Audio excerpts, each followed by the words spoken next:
गुरु प्यारी साध संगत जी, राधा स्वामी। प्यारी साध संगत जी, आप सभी के भीतर बैठे कुल मालिक को प्रणाम। आप सभी को प्रणाम। आज का यह सत्संग बड़ा ही विशेष सत्संग रहने वाला है।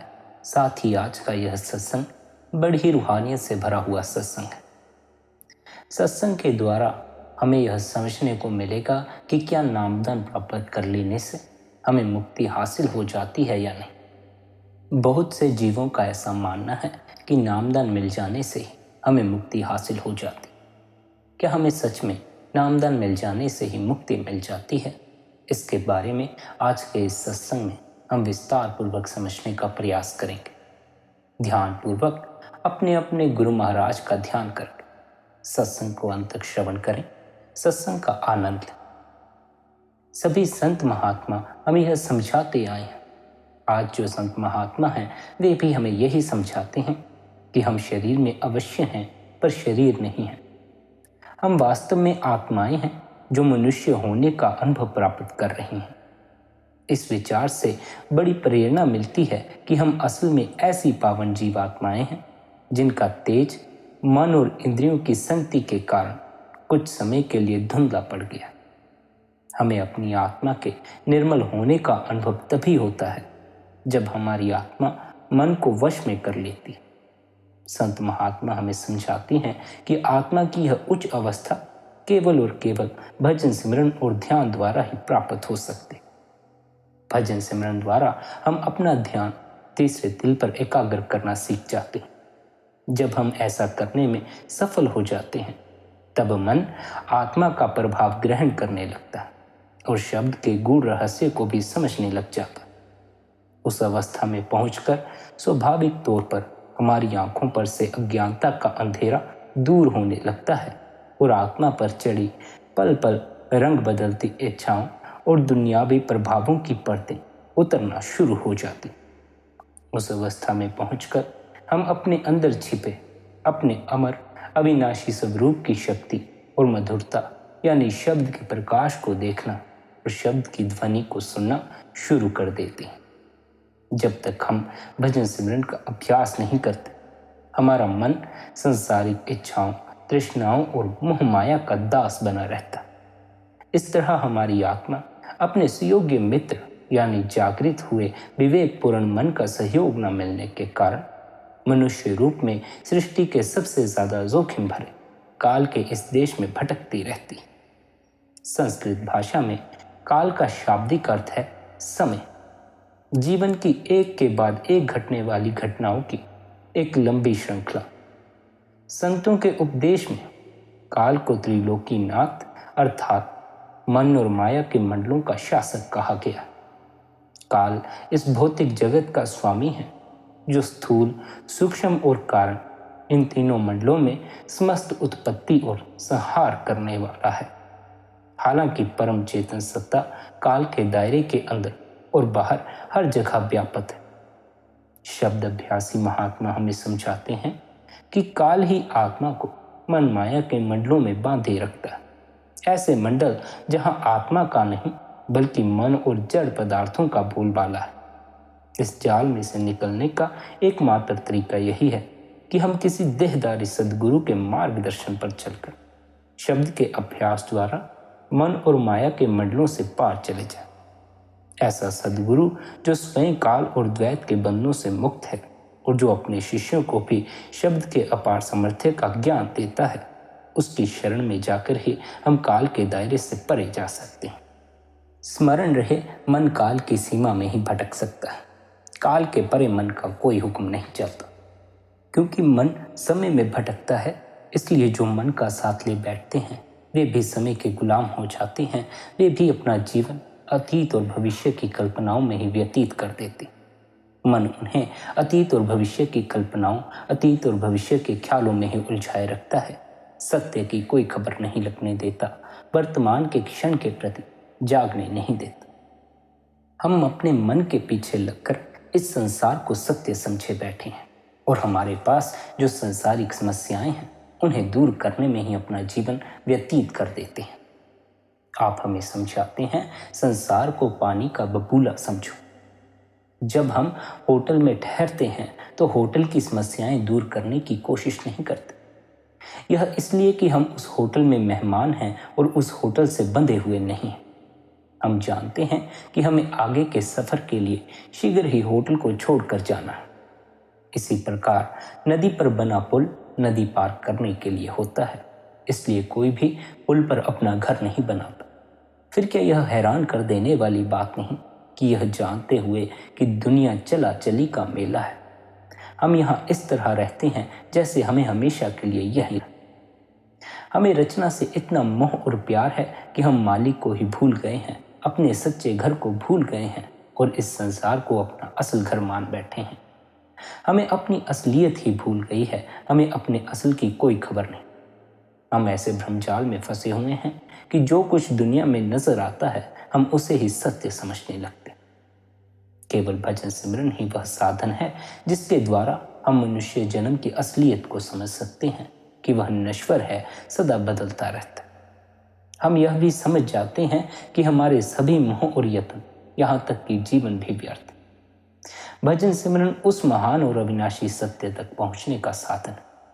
सद्गुरु की सहायता और भजन सिमरन के द्वारा हम निचले मंडलों की स्वप्न अवस्था से जाग सकते हैं। संत महात्मा हमें समझाते हैं कि जिस प्रकार इस संसार का निरंतर बदलते रहना इसकी प्रकृति है, उसी प्रकार मनुष्य के अस्तित्व की असलियत भी अमर अविनाशी आनंद स्वरूप है और उसे इस सत्य का अनुभव करने का अधिकार भी बख्शा किया। इस भौतिक संसार में जीवन व्यतीत करते हुए ऐसी स्पष्ट सोच रखना कि हमें केवल अपने आध्यात्मिक उद्देश्य को पूरा करना है, वास्तव में बड़ा ही कठिन काम है। संसार में हम जिधर भी देखें दुख और संघर्ष और बदलाव ही दिखाई देता। अपने आसपास के माहौल से प्रभावित होकर हम स्वभाववश ऐसा रास्ता अपनाते हैं जिसमें कम से कम संघर्ष करना पड़े। नदी के बहाव के साथ तैरना आसान लगता है, इसलिए हम समय के बहाव के साथ नीचे की ओर ले जाने वाली प्रवृत्तियों के साथ बहते चले जाते। परंतु सद्गुरु हमें बहाव के विरुद्ध तैरने का लाभ बताते हैं और नीचे की ओर खींचने वाली हर चीज से दूर रहने की विधि सिखाते हैं। जब तक हमारा ख्याल नीचे की ओर बह रहा है तब तक हम दुख और पीड़ा में पड़े हुए, तब तक हम इस संसार से बंधे हुए। संसार में हर ओर बेइंसाफी, बीमारी और गरीबी छाई हुई, हिंसा, धोखाधड़ी और भोग विलास का बोलबाला। पर हमें यह समझने की कोशिश करनी चाहिए कि अगर हम उन प्रवृत्तियों का शिकार बने रहेंगे जो हमें पतन की ओर ले जाती हैं, तो हम न केवल अपने आत्मिक स्वरूप से और अधिक दूर हो रहे हैं, बल्कि दुख और अशांति को न्योता भी दे रहे हैं। फिर हमारे जीवन का दुख बढ़ता चला जाएगा। जो संसार की तरफ बहते चले जाते हैं, संसार का मोह जिनके भीतर अधिक घर कर जाता है, वे सिवाय दुख और चिंता के अपने जीवन में और कुछ हासिल नहीं कर पाते। वे सदा तनाव से भरे हुए रहते हैं, चिंतित रहते हैं, परेशान रहते हैं। मन की इन नीच प्रवृत्तियों का शिकार होकर इंद्रियों के विषय भोगों में उलझे रहने के कारण हमें पुनः इस संसार में जन्म लेना पड़ता है और हम पहले से भी अधिक दुखी हो जाते। सही मार्ग की खोज करने का अर्थ है अपने आत्म स्वरूप में विश्वास रखना। हमें सही मार्ग की खोज करनी चाहिए ताकि हम इस मन से ऊपर उठ सकें, काल के दायरे से परे जा सकें। हर प्रकार का बाहरी संघर्ष वास्तव में आंतरिक संघर्ष का ही एक प्रकट रूप। हम इस संसार को अपने रहने के लिए एक आदर्श स्थान तो नहीं बना सकते, परंतु खुद को तो बदल ही सकते। भजन सिमरन द्वारा हम धीरे धीरे उच्च अवस्था को जरूर प्राप्त कर सकते। अंतर्मुखी होकर और आंतरिक जीवन की असलियत का अनुभव प्राप्त करके हम अपने अंतर से ऐसी शक्ति प्राप्त कर सकते हैं कि चाहे हमारे आसपास की सारी दुनिया में अज्ञानता के कारण अफरा तफरी ही क्यों न मची हो, तब भी हम शांत और अडोल रह सकते हैं। काल के इस देश में दुख और परेशानियां सदा ही रहेंगी, परंतु भजन सिमरन द्वारा हमें अंतर से ऐसा बल और साहस मिल जाता है कि हम रोजमर्रा की जिंदगी के उतार चढ़ाव का मुकाबला खुशी खुशी कर सकते। हम अपनी जिंदगी के उतार चढ़ाव का सामना तब तक नहीं कर सकते जब तक हमें अपने असल की पहचान होना शुरू ना हो। अपने असली स्वरूप की पहचान करने के लिए जब संत महात्माओं के बताए हुए मार्ग पर चलने का हम पक्का इरादा कर लेते हैं, तो सबसे पहले हमें इस बात को पूरी तरह से स्वीकार करना पड़ता है कि हमें अपने हर कर्म और विचार का फल भोगना पड़ेगा। जैसे काल का काम है हमें दुखों के इस देश में कैद करके रखना, उसी प्रकार हर इंसान की भी यह जिम्मेदारी है कि वह अपनी आत्मा की तरक्की के लिए, अपने भविष्य के लिए खुद कोशिश करे, अपने कर्मों में सुधार लाए, अपने जीवन में सुधार लाए। हमारा वर्तमान हमारे पिछले विचारों और कर्मों का फल है। कर्म और कर्म फल के नियम अनुसार हमारा भविष्य हमारे आज के विचारों और कर्मों द्वारा तय किया जाएगा। इस समय हम अपनी निर्मल बुद्धि और विवेक द्वारा अपने जीवन के हर पल का इस्तेमाल इस तरह कर सकते हैं कि हमें न केवल इस जीवन में बल्कि अनंत काल तक इसका फायदा मिलता रहे। मनुष्य होने का यह अवसर एक वरदान भी है और एक चुनौती भी है। हमने इस समय जो शरीर धारण किया हुआ है वह एक दिन नष्ट हो जाएगा, परंतु आत्मा कभी भी नष्ट नहीं होती, कभी भी मरती नहीं। वह इस जन्म में किए हुए कर्मों का फल बाद में भी भोगती रहेगी। अगर हम सजग हैं, इस समय अपनी जिंदगी में सही चुनाव करते हैं, तो हमें भविष्य में भी सही फैसले करने में सहायता मिलती रहेगी। अगर हमें संतों के मार्ग पर चलने का अवसर मिला तो इसका यह मतलब है कि अब समय आ गया है कि हम इसी जन्म में मन के स्वामी बने, मन के गुलाम न बने रहें। अगला कोई भी जन्म हमारे इस जन्म से बेहतर नहीं हो। हम वास्तव में कौन हैं यह जानने का अब हमारे पास यही मौका। हमें इस मौके का पूरा लाभ उठाना चाहिए। इस मौके को यूं ही अपने हाथ से गवा नहीं देना चाहिए। इस अवसर का लाभ उठाने के लिए, इस मौके का फायदा उठाने के लिए जो सबसे पहला और जरूरी कदम है वह यह है कि हम तन मन से अपने सद्गुरु के उपदेश पर चलें, अपने सद्गुरु के उपदेश की पालना करें।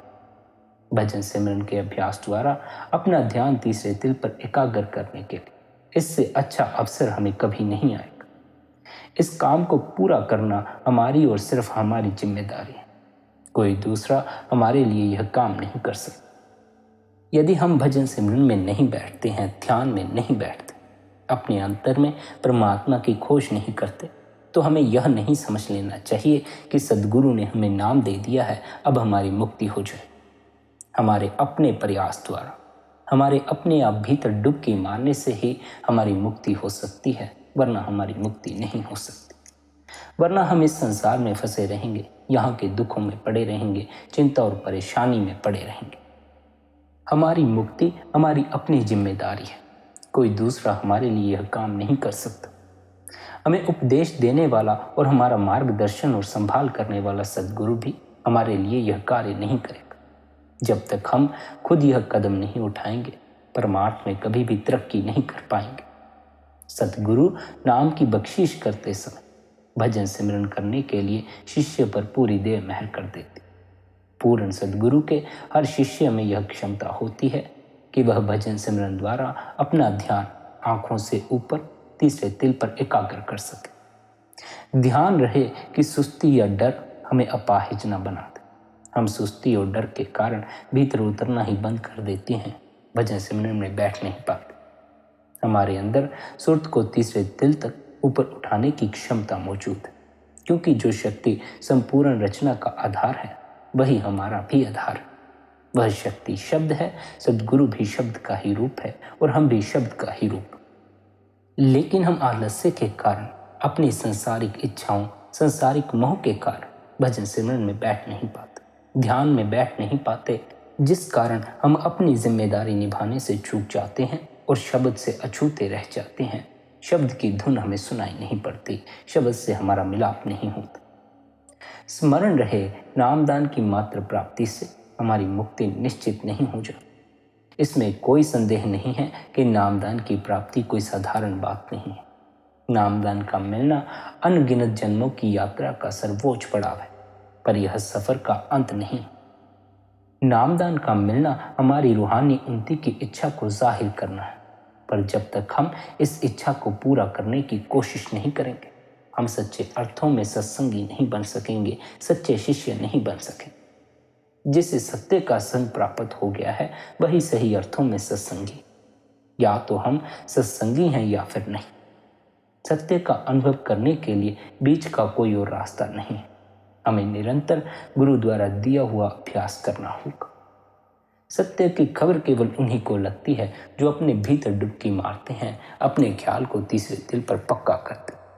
जिनका ख्याल तीसरे दिल से बार बार नीचे उतरता रहता है, संसार में फैल जाता है, वे सत्य से चूकते चले जाते हैं। उन्हें सत्य का कोई स्वाद नहीं लग पाता।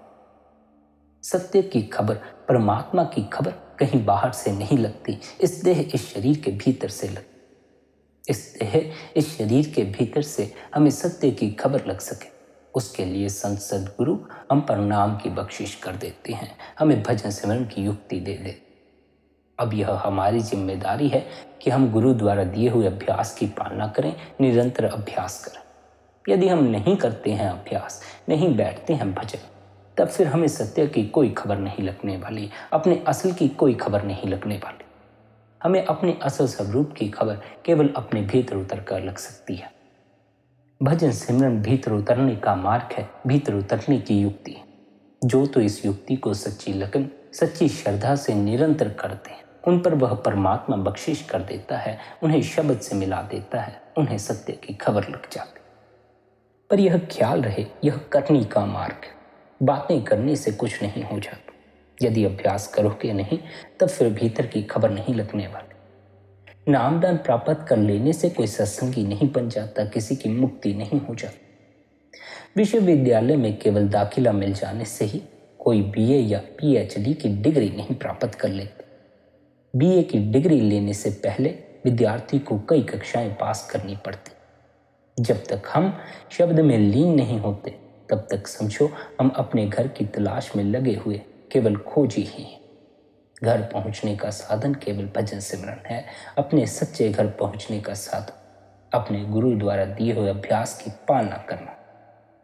हम चाहे कितनी बार सद्गुरु के देह स्वरूप के दर्शन कर लें, चाहे कितने भी सत्संग सुन लें, कितनी भी सेवा क्यों न करें, और चाहे कितनी भी आध्यात्मिक पुस्तकें पढ़ते रहें, परंतु अगर हम अपने भीतर उतरने का प्रयास नहीं कर रहे, भजन सिमरन नहीं कर रहे, ध्यान में नहीं बैठ रहे, तो ना हम सही अर्थों में सत्संगी हैं और ना ही पूरी तरह सद्गुरु के उपदेश पर चल रहे हैं।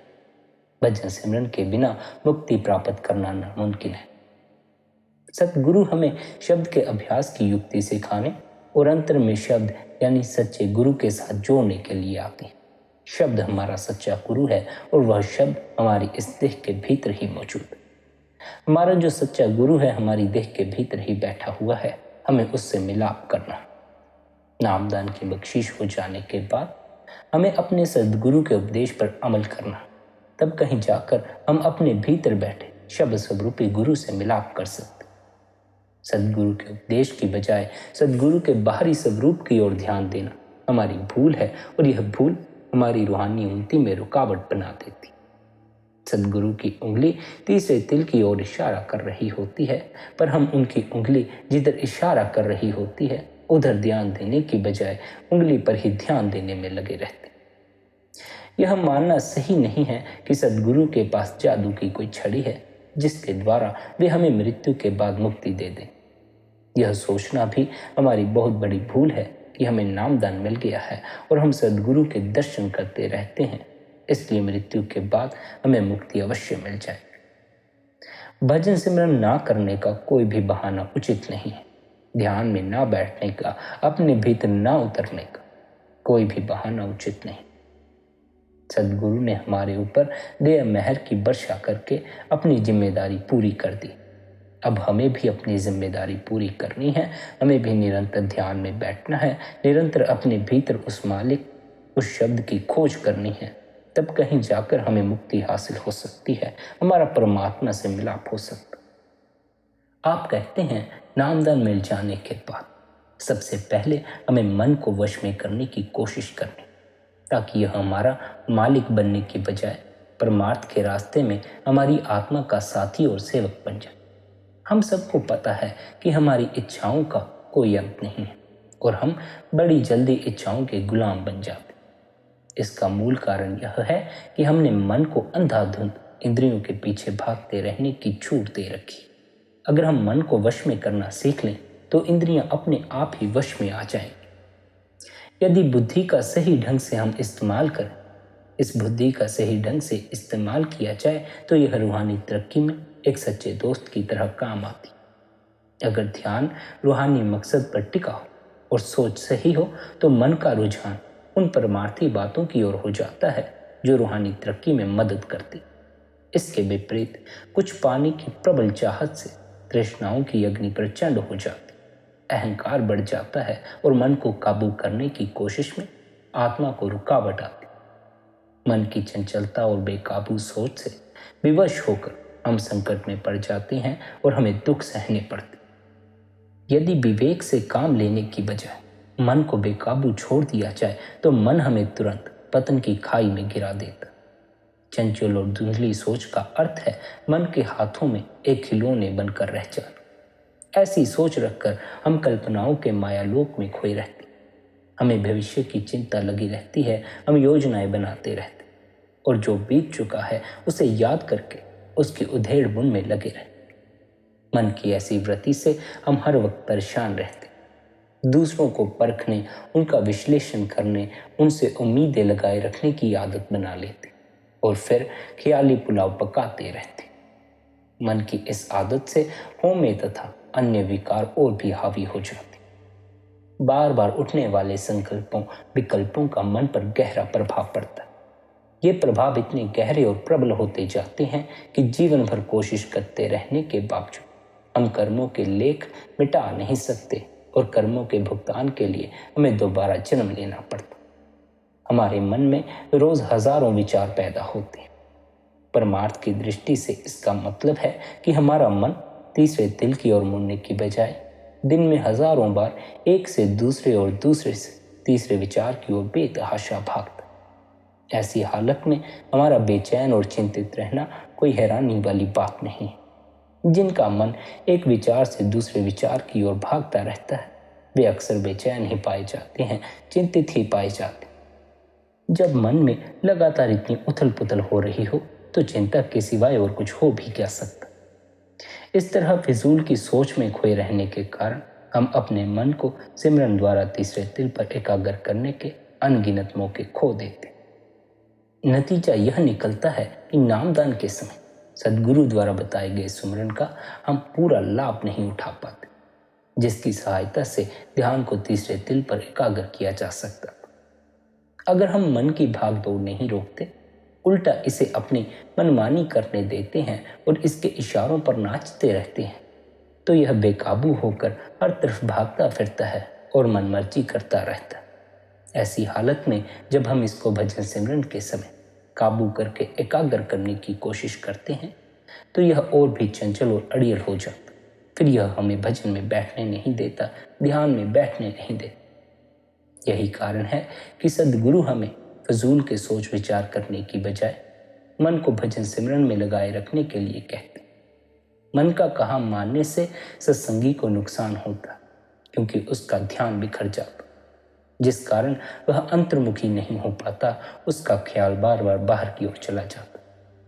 विचारों से कार्यों की उत्पत्ति होती है और कार्यों से कर्म पैदा होते। इस तरह पल पल बदलने वाली इन तुच्छ और महत्वहीन इच्छाओं में खोए रहने से ये इच्छाएं जंगल की आग की तरह भड़क उठती। शुरू में तो मन में उठा कोई विचार एक छोटी सी विचार की तरंग प्रतीत होती, जिसे उसके विरोधी विचार द्वारा या फिर सिमरन द्वारा तुरंत हटाया जा सकता। लेकिन अगर मन इस विचार पर टिका रहे तो यह इच्छा का रूप धारण कर लेता। जब यह इच्छा प्रबल हो जाती है तो यह मन पर हावी हो जाती है और फिर हम मन चाही वस्तु हासिल करने के लिए इतने उतावले हो जाते हैं कि जब तक हमारी इच्छा पूरी नहीं हो जाती हमारा मन शांत नहीं हो। अपनी इच्छा पूरी करने के लिए हम जो कार्य करते हैं वे ही हमारे कर्म बन जाते। मन की इन इच्छाओं और संकल्पों के गर्भ में से वे अदृश्य जंजीरें और बेड़ियां जन्म लेती हैं जो हमें मजबूती से दुनिया के साथ बांध देती। आप समझाते हैं, अगर सुमिरन की सहायता से विचारों और संकल्पों को शुरू में ही उखाड़ कर दूर फेंक तो समझो कि हमने बिना लड़ाई किए ही युद्ध जीत लिया। इस तरह इच्छाओं की जड़ें ही कट जाती हैं, मन को नीचे की ओर खींचने वाली प्रवृत्तियां निर्बल हो जाती हैं और आत्मा विजयी हो जाती। आत्मा की इन छोटी छोटी सफलताओं से हमारे अंदर ऐसी सकारात्मक शक्ति पैदा हो जाती है जिससे हमें अपना ध्यान तीसरे दिल पर एकाग्र करने में सहायता मिलती। यह वही केंद्र है जहां से आध्यात्मिक तरंगे आत्मा को शक्ति देती। मन में बेतहाशा उठने वाले विचार और संकल्प एक तरह का मानसिक रोग है जो हमें कमजोर कर देता है और हमारी रूहानी तरक्की के मार्ग में बाधा बन जाता है। ये विचार और संकल्प एक तरह के विकार हैं। इनमें खोए रहने का मतलब है मन आत्मा की शक्ति का दुरुपयोग कर रहा। विचारों और संकल्पों में खोए रहने से न केवल आत्मा कमजोर होती जाती है बल्कि अहंकार भी बढ़ने लग जाता है। हम इस गलत धारणा का शिकार भी हो जाते हैं कि यह संसार सदा रहने वाला है और हमारी समस्याओं के लिए हम खुद नहीं बल्कि दूसरे लोग और घटनाएं जिम्मेदार। इस बीमारी का एकमात्र इलाज है सिमरन द्वारा ध्यान को तीसरे दिल पर इकट्ठा करना। सिमरन विचारों द्वारा पैदा होने वाले तनाव को कम करता है। सिमरन मन को निर्मल करता है, इसे शक्ति प्रदान करके स्वस्थ कर देता है। सिमरन हमें लालसाओं से मुक्त करता है ताकि हम अपने तुच्छ अस्तित्व से ऊपर उठकर अपने अंदर मौजूद कल्याणकारी शब्द से जुड़ जाए। जैसे जैसे हम रूहानी मार्ग पर आगे बढ़ते हैं हम इस बात को ज़्यादा से ज़्यादा महसूस करने लगते हैं कि खुद के प्रति और इस संसार के प्रति हमारा गलत नज़रिया ही हमारे दुखों का मूल कारण। हम सत्य को पहचान नहीं पाते बल्कि इसके बारे में भ्रम पैदा कर लेते। इस प्रकार हम सत्य के बारे में एक भ्रमपूर्ण धारणा बनाकर उसी में उलझ जाते। ऐसे में अगर हम पतन की ओर ले जाने वाले काम, क्रोध, लोभ आदि विकारों के वश में आ जाते हैं और हमारी सोच तथा भावनाएं भी इनसे प्रभावित होने लगती हैं तो यह कोई हैरानी की बात नहीं है। भ्रम का शिकार होने के कारण हम अपने आप को काम, क्रोध, लोभ, मोह और अहंकार का ही रूप समझना शुरू कर देते हैं। मनुष्य जीवन के अनुभव से गुजरते हुए हम इस देह को ही असली रूप समझे बैठे। भ्रम से पैदा हुई इस अवस्था का सबसे दुखदायी पहलू यह है कि हम यह देख ही नहीं पाते कि हमारा असली रूप शब्द है। संत महात्मा समझाते हैं कि शब्द का छोटे से छोटा अंश भी प्रकाश, प्रेम और आनंद के सिवाय और कुछ नहीं है। संत महात्मा हमें विश्वास दिलाते हैं कि हमारी लालसाएं और तृष्णाएं केवल अस्थायी बाधाएं हैं। ये उन काले बादलों की तरह हैं जो हमारी आत्मा का प्रकाश हम तक पहुंचने नहीं देते। हमारे सामने यह चुनौती है कि अभ्यास द्वारा इन बादलों को हटाने की कोशिश करें। भजन सिमरन हमें उस अवस्था को हासिल करने में मदद करता है जहां हम खुद को अपनी भावनाओं और लालसाओं से अलग कर सकते हैं। शब्द के अभ्यास द्वारा हमें यह अनुभव हो जाता है कि हम अपनी भावनाओं और मनोदशा के मुताबिक पल पर बदलते रहने वाले मनुष्य मात्र नहीं हैं, जैसा कि हम अपने आप को समझ रहे हैं। हम वास्तव में निर्मल जीव आत्माएं हैं जो अमर हैं।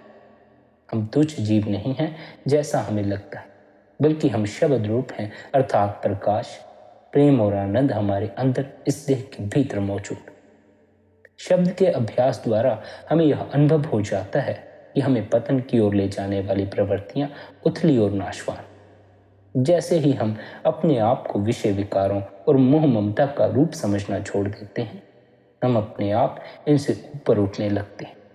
जब एक बार हम अपने आप को इनसे अलग कर लेते हैं तो हम अपनी असली शब्द रूप की पहचान करने के योग्य हो जाते।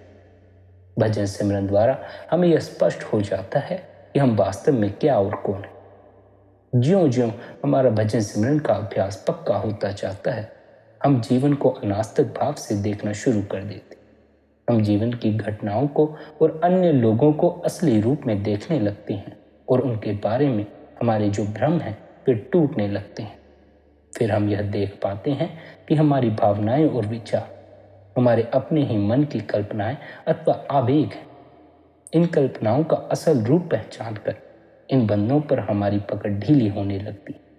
इससे मन हल्का हो जाता है और हमारे लिए अधिक एकाग्र होकर अभ्यास करना सहज हो जाता। जितनी अधिक एकाग्रता से हम अभ्यास करेंगे मन के वास्तविक स्वभाव को समझना हमारे लिए उतना ही आसान भी हो जाता। भजन सिमरन द्वारा, ध्यान द्वारा प्राप्त की गई शक्ति से हम यह बात आसानी से समझने लगते हैं कि मन किस प्रकार अपने आप को अभिव्यक्त करते हुए लगातार अनंत योजनाएं बनाता और बिगाड़ता। फिर हम खुद ही देख लेते हैं कि मन एक अंधा कुआं है जिसकी थाह पाना असंभव है। फिर हम इस बात को समझने लगते हैं कि मन द्वारा पैदा की हुई चीज़ों को सच समझ लेना और सदा बदलते रहने वाली दुनिया में शाश्वत सुख की तलाश करना ही हमारी सब समस्याओं का मूल कारण है। यह सोचकर कि दुनिया हमेशा कायम रहेगी, हम इसमें से स्थायी सुख ढूंढते हैं। स्पष्ट सोच से हमें पता लगना शुरू हो जाता है कि झूठी दुनिया में सच्चा सुख ढूंढने की हमारी धारणा गलत है। यही गलत धारणा हमें उन चीज़ों में सुख ढूंढने के लिए प्रेरित करती है जो केवल निराशा, वियोग और दुख ही पैदा करती। स्पष्ट सोच अभ्यास द्वारा ही प्राप्त होती है और इसकी आदत डालना हमारे लिए बहुत ही जरूरी, क्योंकि इससे हम मन द्वारा बुने जाल से बच सकते हम सोच विचार करके खुद अपनी मदद कर सकते। संत महात्माओं के रूहानी उपदेश के अनुसार अपनी सोच को दिशा देकर हम फायदा उठा सकते हैं। स्पष्ट सोच द्वारा हमें यह समझने में भी सहायता मिलती है कि हम जो सोच रहे हैं वह उचित, तर्कसंगत और सत्य है भी या नहीं। इस तरह हम यह भी जान पाते हैं कि हमारे फैसले हमें अपने रूहानी उद्देश्य की ओर ले जा रहे हैं या इससे दूर कर रहे हैं। सही अर्थों में स्पष्ट सोच तभी प्राप्त होती है जब भजन सिमरन द्वारा, ध्यान द्वारा मन की चंचलता दूर हो जाती है और ध्यान तीसरे तिल पर एकाग्र और स्थिर होने लगता। सही और स्पष्ट सोच से भजन सिमरन में तरक्की होती। जब विचारों की हलचल शांत हो जाती है तो आत्मा को अपने सहज ज्ञान द्वारा सत्य का बोध होने लगता। जब चंचल मन स्थिर हो जाता है तो हम पर संसार की घटनाओं का असर होना बंद हो जाता है और हमारा जीवन बिना भावुक हुए सहज रूप से चलने लगता है। इस तरह एक दोहरी प्रक्रिया शुरू हो जाती। जैसे जैसे सोच निर्मल होती जाती है वैसे वैसे भजन सिमरन में एकाग्रता प्राप्त करना आसान होता जाता है और एकाग्रता के बढ़ने से उच्च चेतन अवस्था प्राप्त होने लगती। इसी अवस्था में पहुंचकर अंदर शब्द प्रकट होता। ध्यान को तीसरे दिल पर एकाग्र करने के लिए जरूरी है कि भजन सिमरन के समय हम उन चीजों की ओर ध्यान न दें जो आमतौर पर हमारा ध्यान खींचती। हमारे लिए यह समझना बहुत जरूरी है कि हमारी सोच ही हमारे ऊपर गहरा प्रभाव डालती है। हमारे दुखों और तकलीफों के लिए जिंदगी की घटनाएं या दूसरे लोग जिम्मेदार नहीं, बल्कि उनके प्रति हमारी अपनी सोच ही हमारे दुख का कारण। अगर हम यह बात भली भांति समझ लें और अपनी धारणाओं को एक ओर रख दें तो हमारे लिए भजन सिमरन के अभ्यास में और अधिक एकाग्रता प्राप्त करना आसान हो जाए। अभ्यास द्वारा मन को वश में किया जा सकता है और मन को वश में करके ही अभ्यास में सहायता मिलती। इसलिए यह बहुत जरूरी है कि हम अपने विचारों को काबू में रखने की पूरी कोशिश करें। जैसे जैसे हमारी सोच निर्मल होती जाती है हमें यह समझ आने लगता है कि बहुत से ऐसे काम जो सिमरन में रुकावट डालते थे वास्तव में वे महत्वपूर्ण भी नहीं थे। ये असल में हमारी गलत धारणाओं की उपज है और इनका कोई स्थायी महत्व नहीं। उदाहरण के लिए दूसरे लोगों को या हालात को दोषी ठहराने की आदत हमारी गलत सोच। हमें यह एहसास हो जाता है कि कोई दूसरा हमें तकलीफ नहीं पहुंचाता, बल्कि हम इस दुनिया के प्रति अपनी सोच से ही दुखी होते। घटनाओं का किसी व्यक्ति विशेष के साथ कोई संबंध नहीं होता, ना ही दूसरे लोगों को दोषी ठहराया जा सकता। असल में दोष हमारे गलत नजरिए का। जो कुछ दूसरे हमारे बारे में सोचते या कहते हैं उस पर हमारा कोई वश नहीं। लोगों के अपने अपने विचार। इसलिए हमें इन चीज़ों का भजन सिमरन पर, अपने ध्यान पर प्रभाव नहीं पड़ने देना चाहिए। दूसरे लोग वैसे नहीं हो सकते जैसा कि हम चाहते, क्योंकि हर व्यक्ति को अपने जीवन रूपी नाटक में एक निश्चित भूमिका निभानी पड़ती।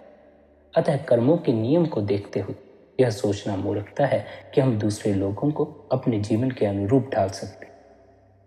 आप हमें समझाते हुए कहते हैं, हम अपने साथ घटने वाली घटनाओं का चुनाव तो नहीं कर सकते, परंतु इतना तो कर ही सकते हैं कि इस बात के प्रति सावधान रहें इनको लेकर हमारी प्रतिक्रिया कैसी है।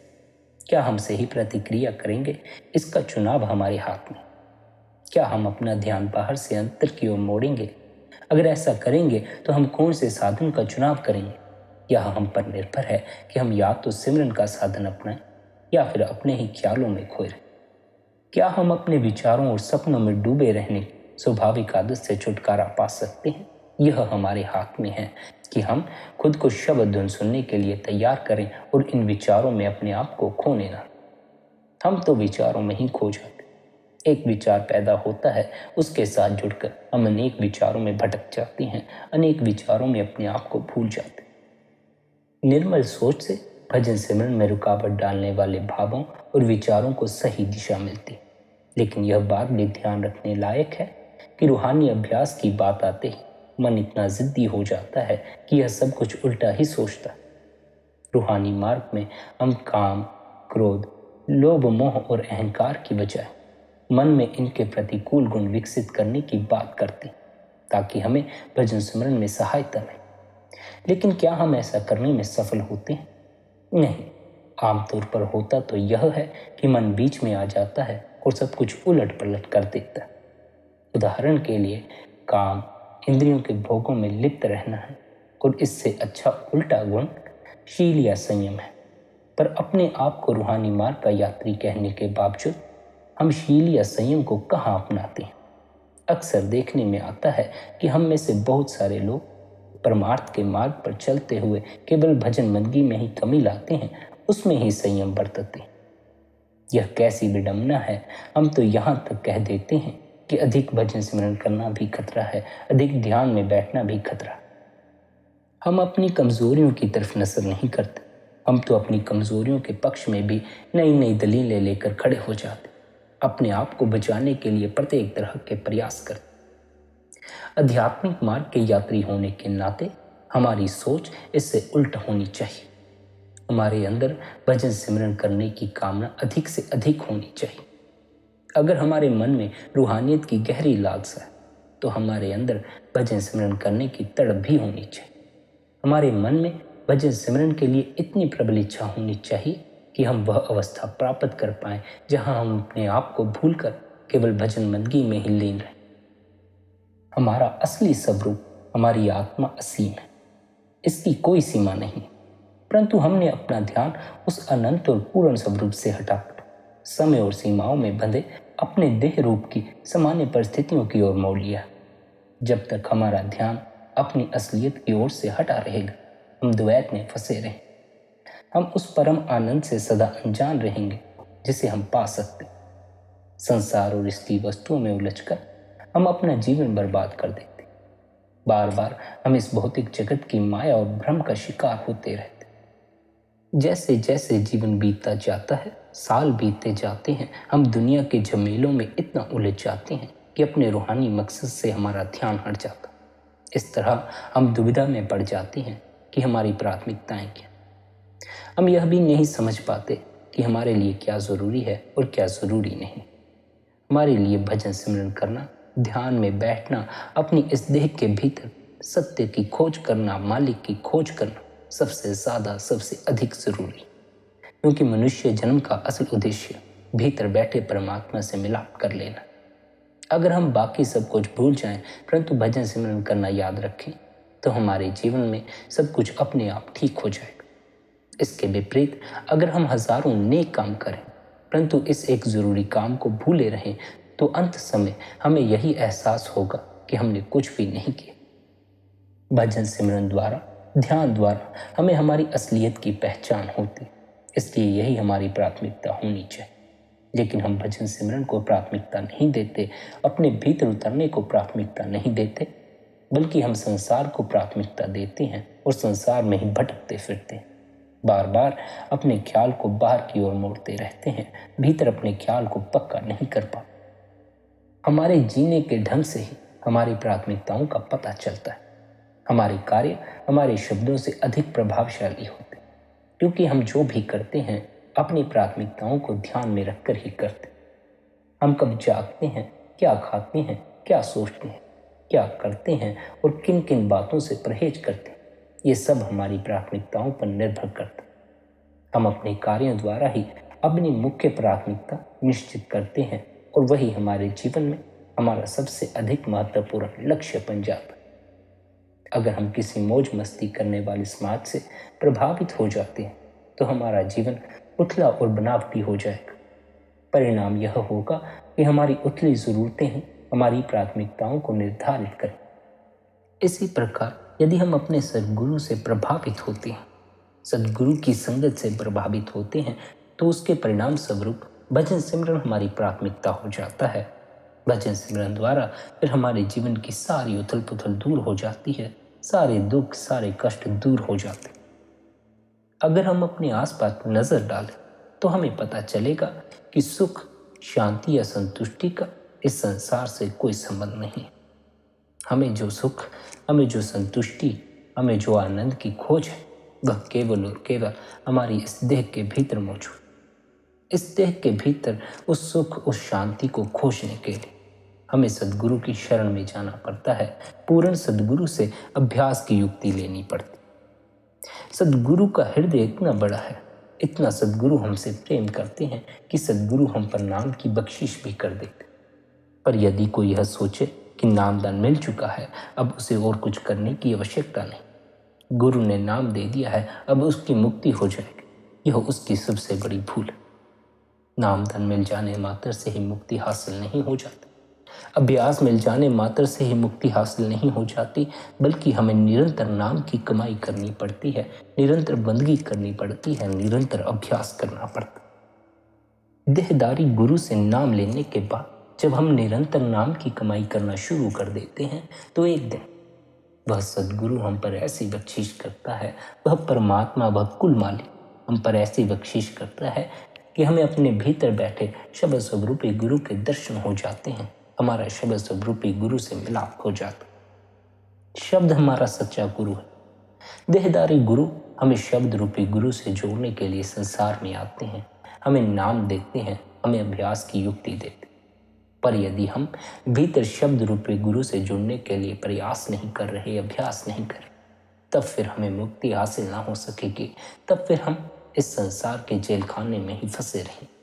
फिर यहाँ इस संसार के दुखों को ही भोगना पड़ेगा, यहाँ के कष्टों को ही हमें झेलना पड़ेगा। इसलिए संगत जी, हमें अपने सद्गुरु द्वारा दिए हुए नाम की कमाई करनी है। निरंतर हमें भजन में बैठना है, निरंतर हमें ध्यान में बैठना। जितनी हम बंदगी करेंगे उतना ही हमें भीतर शब्द का स्वाद लगना शुरू हो जाए। हमारी बंदगी ही हमें अपने असल स्वरूप की पहचान करवा सकती है। हमारी बंदगी ही हमें मालिक से जोड़ सकती है। हमें निरंतर बंदगी करनी है और उस परमात्मा से जुड़कर उस परमात्मा में ही समा जाना है। सदा के लिए सुख और शांति के देश में पहुंच जाना। निरंतर भजन में बैठें, निरंतर ध्यान में बैठें, अपने गुरु द्वारा दिए हुए अभ्यास की पालना करें। संगत जी, यदि आज का यह सत्संग आपको अच्छा लगा हो तो आज के इस सत्संग को आप अपने मित्रों और संबंधियों के साथ शेयर भी कर सकते। साथ ही आप शब्द सत्संग चैनल को सब्सक्राइब करके हर रोज सुबह 5:30 बजे सत्संग का आनंद भी ले सकते। बाकी आपकी अपनी मौज है। अपना ख्याल रखें, सबके प्रति भीतर भले की कामना रखें। आप सभी ने इतने प्रेम और प्यार से सत्संग को सुना, उसके लिए आप सभी का धन्यवाद। राधा स्वामी जी।